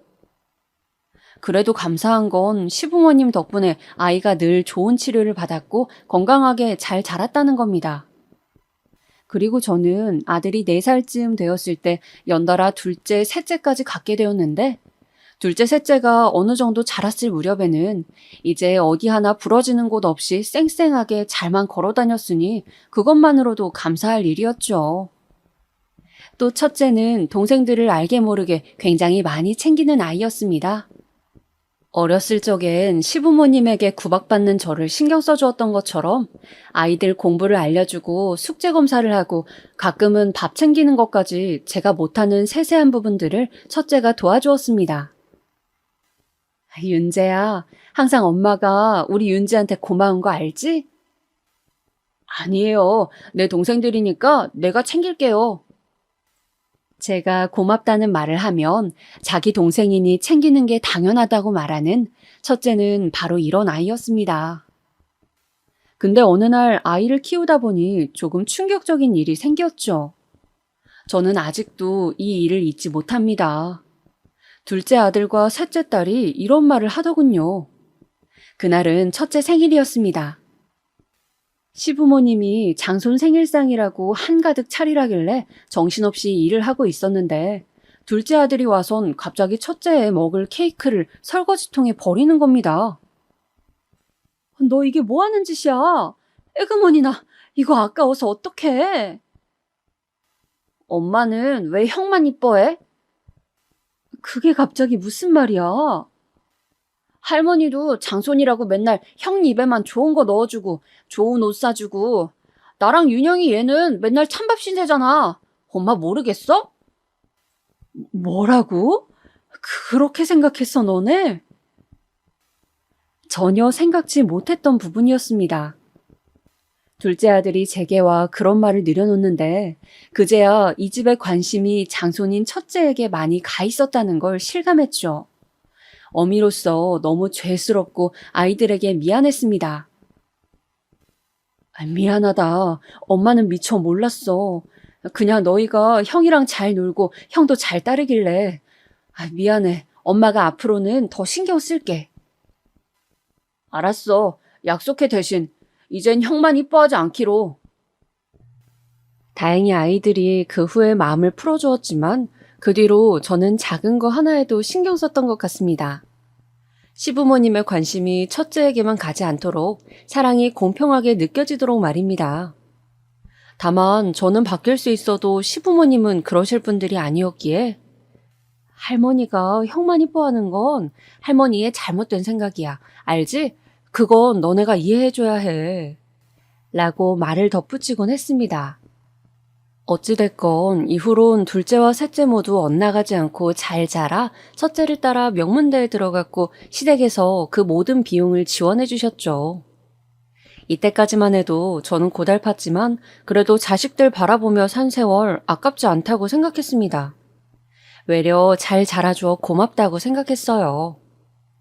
그런데 불행은 한순간에 찾아오는 것이더라고요. 시작은 남편이었어요. 언젠가부터 제 눈을 피하며 대화를 하지 않으려 하던 남편이 어느 날은 잔뜩 술에 취해 집에 들어와선 대뜸 이혼을 요구했습니다. 야, 우리 이제 살 만큼 살지 않았냐? 그만 이혼하는 게 어떠냐? 여보, 그게 갑자기 무슨 소리예요? 이혼이라뇨, 갑자기 무슨... 나 사실 같이 살고 싶은 여자가 생겼다. 미안하다 정말. 나도 많이 생각해봤어. 근데 더는 안 될 것 같아. 우리 이만 갈라서자. 손이 부들부들 떨려왔습니다. 내가 뭐 때문에 지금껏 이 시집살이를 참고 살아왔는데 당신 하나 보고 자식 키우며 살았는데 지금 이제 와서 다른 여자 생겼다며 가정을 깨트리자니 당신 미쳤어요? 알아. 다 알아. 위자료 넉넉히 챙겨줄게. 그러니까 헤어져주라 부탁할게. 아니요. 그것만은 절대 못 해줘요. 절대 안 돼. 내가 왜 해줘야 해? 못 들은 걸로 할게요. 그렇게 말하고 돌아섰지만 눈물이 후두둑 흘렀습니다. 아이들이 대학 가고 난 후 홀로 시부모님 모시며 살던 시기 벼락같이 찾아온 이 일은 제 마음을 무너뜨리고 또 무너뜨렸습니다. 참 어찌 사람 마음이 이렇게 얄팍할 수 있는지. 날 외롭게 하긴 했어도 우리 아이들한테 충실하고 가정을 살피는 사람이라고 생각했는데 모두 저만의 착각이었습니다. 다음날 남편이 마음을 고쳐먹고 술 취해 한 말이니 잊어달라며 용서해달라고 했지만 그 상처는 평생의 상처가 되었습니다. 거기다 남편이 또 바람필 거란 보장이 없는 것도 아니었죠. 그 후론 남편과 대면대면 말도 거의 섞지 않고 지냈던 것 같습니다. 어차피 원래 얼굴도 잘 안 보던 남편이었으니 딱히 불편할 것도 없었어요. 하지만 가끔 남편에게서 전화가 올 때마다 들려오는 여자 목소리는 우라통을 치밀어 오르게 했죠. 남편은 여전히 바람을 피고 있는 게 분명했으니까요. 그러던 어느 날 저는 또 한 번 청천벽력 같은 일을 맞이하고 이 일로 시어머니까지 쓰러지시게 되는데요. 여느 때와 다를 바 없는 평범한 날이었는데 불길하게 울려오는 전화기를 든 순간 충격적인 내용이 들려왔습니다. 시부모님과 함께 병원으로 불이 나게 뛰어갔는데 남편과 낯선 여자가 응급실에 누워 있더라고요. 심하게 다친 쪽은 남편 쪽이었어요. 아니, 이게 어찌된 일입니까? 두 분이 동승한 상태였고 건너편 트럭 운전수가 음주운전을 한 것으로 보입니다. 저는 본능적으로 이 여자가 남편의 상간녀라는 걸 알 수 있었습니다. 나중에 사실을 확인해 보니 남편은 그날 이 여자와 함께 시댁 소유의 별장으로 향하던 길이었고 둘만의 밤을 보내려 했던 모양이었어요. 하지만 가던 길 사고를 당해 그렇게 가버린 것이죠. 남편의 장례를 치르고 난 후 한동안은 멍하게 보냈던 것 같습니다. 시어머니도 병원에 있는 상황에서 제가 무엇을 해야 할지 모든 게 막막했습니다. 옆에서 위로해주던 아이들이 없었더라면 더 혼란스러웠을 겁니다. 허나 그 와중에도 해야 할 일이 있었어요. 재산이 제게로 모두 넘어온 상황이라 일단은 그것부터 처리를 해야 했어요. 어떻게 할까 고민을 하다가 저는 이것을 모두 큰애에게 넘기기로 했습니다. 당시 사회에 나가 일을 하고 있는 사람은 큰애뿐이었던지라 재산을 받으면 알아서 동생들에게 나누어주고 챙겨줄 거라고 생각했으니까요. 하지만 이것이 얼마나 큰 재앙이 될지 그 불길함을 느낀 것은 불과 한 달 후였어요. 큰아들은 재산을 받자마자 저에게 일말의 통보도 없이 그냥 미국으로 날아가 버렸습니다. 나중에서야 그 소식을 둘째에게 듣고 전화를 해보았더니 엄마, 저 아무래도 오래 있게 될 것 같아요. 사업차 나가는 거예요. 라고 하더군요. 그래? 알겠다. 대신 몸 조심하고 타진이 음식도 함부로 먹으면 안 돼. 네, 엄마, 알겠어요. 끊을게요. 그날따라 큰애의 목소리가 유달리 차갑게 느껴졌던 것은 기억의 왜곡일까요? 허나 그렇게 전화를 끊고 나서도 저는 큰애가 미국에서 힘들게 지낼 게 예상돼 잡생각을 하다 잠에 들곤 했습니다. 아직까진 품 안의 자식이었으니까요. 재산이 넘어가고 난 후 큰애는 늘 하던 안부 전화도 점점 시들해져만 갔습니다. 어느 날은 바빠서 못했다. 어느 날엔 전화하는 걸 까먹었다. 매번 반복되는 핑계 같은 말들에 어미인 저도 섭섭했습니다. 첫째가 변하지 않았다고 믿고 싶었지만 조금씩 제 마음 한구석에서도 불안한 감이 솟기 시작했어요. 얘들아, 윤재한테 연락 오니? 가끔씩 아이들한테 물어봐도 둘 다 고개를 내저을 뿐이었어요. 그리고 몇 년이 지나 명절날에도 연락이 없어지니 인정하게 되었습니다. 첫째가 완전히 변했다는 것을 말입니다. 허나 문제는 이것만이 아니었습니다. 둘째 아들과 셋째 딸은 저에게 성을 내기 시작했습니다. 특히 둘째 아들의 분노가 상당했습니다. 첫째가 미국을 가고 3년 후쯤 한 아가씨를 데려와 결혼을 했는데 첫째가 그 결혼식에 오지 않았거든요. 처음에 그 소식을 듣고는 저도 놀라 첫째에게 바로 전화를 걸었습니다. 다행히 전화는 받더군요. 그래도 동생 결혼식인데 시간을 내서 와야지. 어떻게 형이 돼서 안 오겠다는 거야? 엄마, 여기 사업이 워낙 바빠서요. 그래도 제가 축의금 넉넉히 붙였어요. 아니, 돈이면 다인 거야? 가족 결혼식인데 형인 네가 있어야지. 제가 미국에 있잖아요. 어쩔 수 없어요, 저도. 아이는 그런 식으로 말을 하곤 전화를 툭 끊었고 심지어 둘째 말론 그 축의금 액수도 굉장히 보잘것없었다고 했습니다. 둘째는 결혼식이 끝나고 신혼여행을 다녀오자마자 그 원망을 저에게 쏟아내었고요.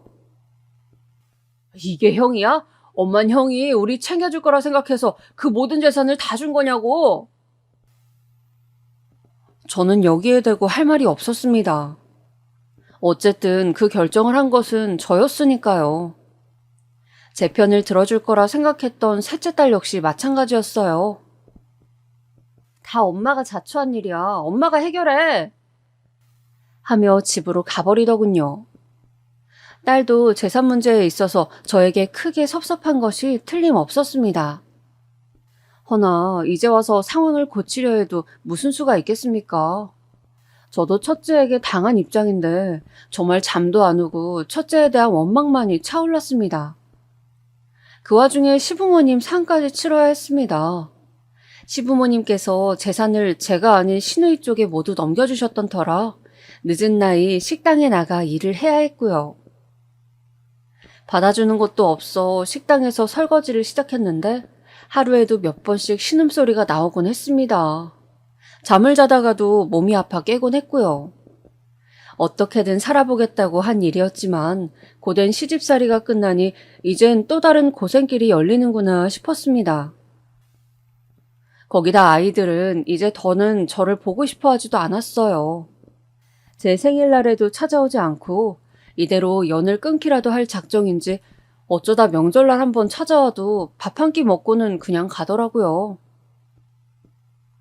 엄마가 미안하다. 내가 잘못했다. 그러니 마음 풀어다오. 언젠가는 애들을 불러놓고 이렇게 빌기도 했지만 둘 다 쎄한 반응이었어요. 물론 제가 잘못한 것이긴 했지만 한편으로는 애들에게 섭섭했죠. 하나뿐인 부모에게 이렇게까지 해야 하나 싶어 말입니다. 그런데 그런 저를 셋째 딸이 집으로 불러 이런 이야기를 하더라고요. 엄마 기억나? 둘째 오빠가 첫째 오빠 케이크 버렸던 거. 그날 엄마가 우리한테 미안하다 그랬잖아. 기억나지 그럼. 그날은 왜? 그날 할머니가 둘째 오빠 불러놓고 얼마나 매질을 했는지 몰라. 장손한테 그랬다고. 감히 형한테 그랬다면서 말이야. 엄마한테 말하지 말라며 나까지 혼을 내는데 얼마나 기가 막히던지. 그런 일들이 어린 시절에 너무 많았어. 모래알같이 너무 많아서 헤아릴 수가 없을 정도라고. 솔직히 엄마한테도 오빠만 아픈 손가락이었잖아. 거기다 나는 계집애라고 아무도 관심 가져주지도 않고. 그러니 우리가 이러는 거 엄마도 이해해줘야 한다고 생각해, 난. 상상도 못했던 이야기였습니다.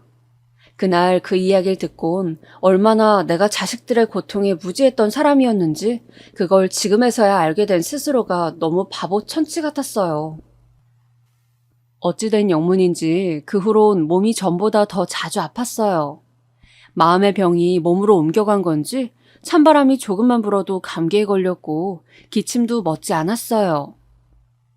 그리 많은 나이도 아니었는데 같은 나이대 여자들에 비해 제가 훨씬 늙어 보였죠. 환갑이 아니고 칠수는 넘어 보이는 얼굴이었으니 얼굴도 보기 싫어 어느 순간부턴 집안의 거울을 죄다 치워버렸습니다. 그러던 어느 날 나이가 들면 병은 다 오는 거라지만 저에게도 그 순서가 찾아오고야 말았습니다. 폐암이었고 결과를 알게 된 후로 바로 수술을 받긴 했지만 언제 재발할지 모르는 상황이었죠. 거기다 힘겨운 항암 치료가 남아있었으니 이대로 죽었으면 하고 바라기도 했었습니다. 사실상 좁은 방 한 칸에 내 몸 하나 건사하고 사는 것도 벅찼고 항암 치료비로 돈이 나가면 또 일을 해야 하는 처지였는데 그 현실을 견디기도 버거웠으니까요. 거기다 찾아와주는 사람도 없이 홀로 침대에 누워있으니 자꾸 우울한 생각만 하게 되더군요. 그런데 사람이 죽으라는 법은 없는지 어느 날 너무나 그리운 얼굴이 찾아왔습니다. 기다리고 기다리던 얼굴이었어요. 소식 듣고 왔어요. 일단 저희 집에 있으면서 치료 받으세요. 바로 내 자식들 둘째와 셋째였습니다. 둘째는 무척이나 못마땅한 얼굴이었지만 일단 모시겠다며 저를 데리고 집으로 향했습니다.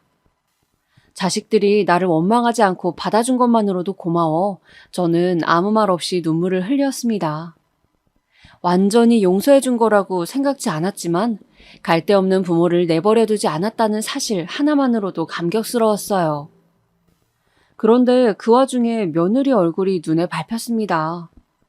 며느리는 내내 불만스러운 얼굴로 입술을 툭 내밀고 있었거든요. 아무래도 저를 데리고 오는 걸 며느리는 많이 반대한 모양이었습니다. 허나 그걸 생각할 겨를도 없이 집에 도착하니 아들이 기막힌 소식을 하나 전해주더군요.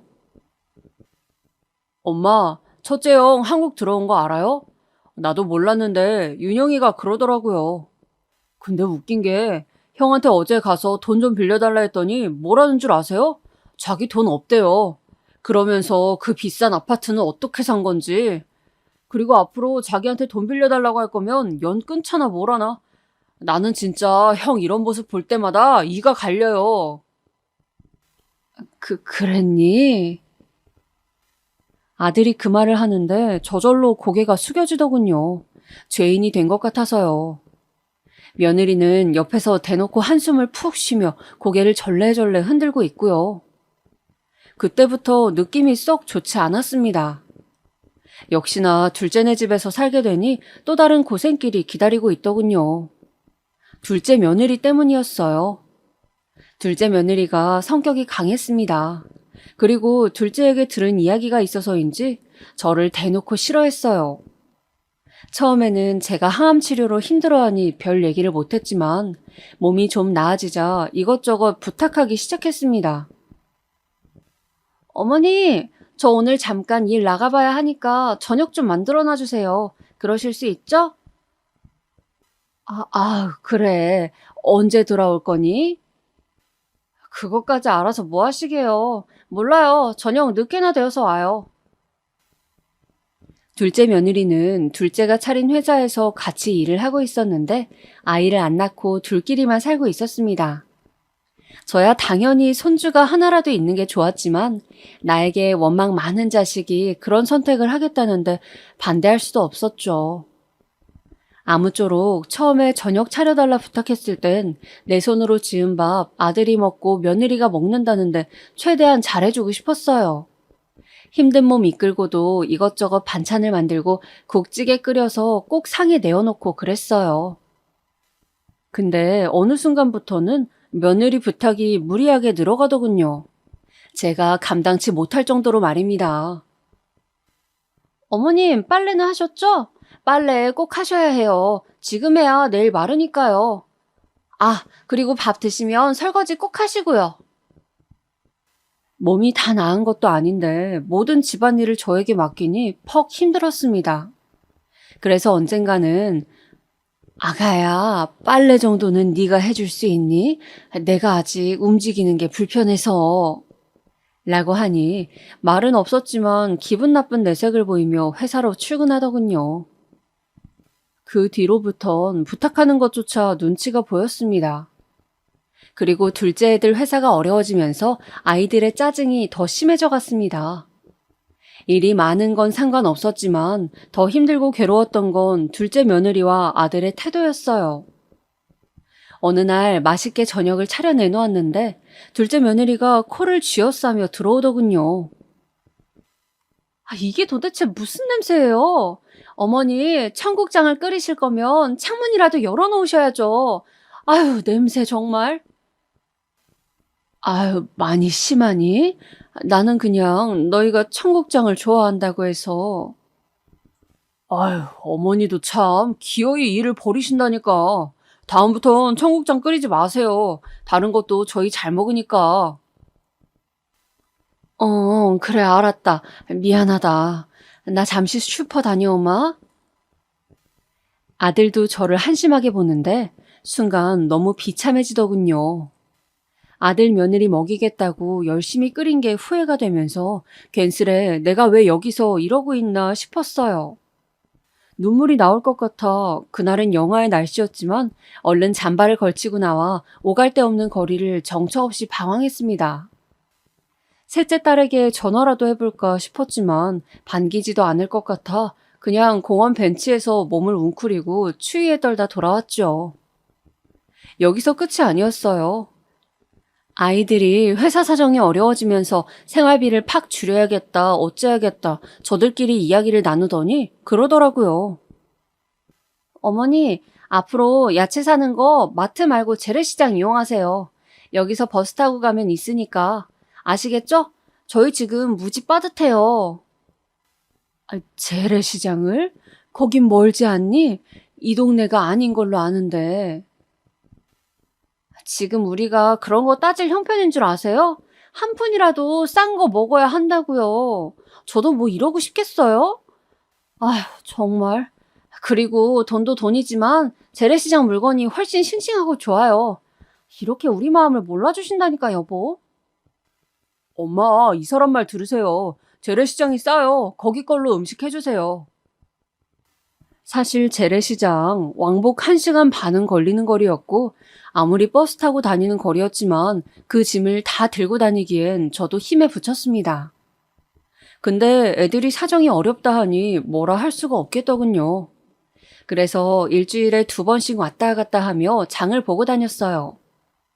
확실히 몸이 안 좋은 상태라 그런지 집 앞 계단을 오르자마자 숨이 가빠오는데 그걸 보던 경비 아저씨가 안쓰럽다며 아유, 바로 5분 거리에 마트 이용하지 하며 짐을 들어주더라고요.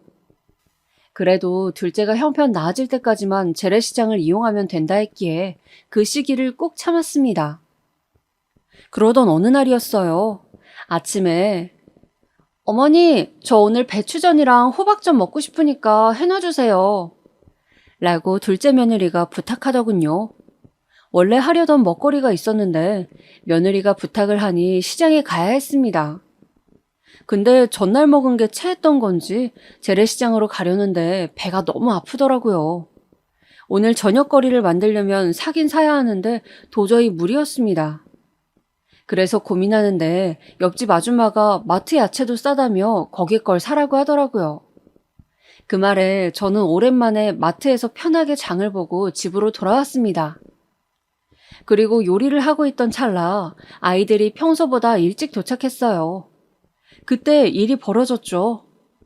둘째 며느리가 식탁에 있던 영수증을 발견하고는 냅다 소리를 지르더군요.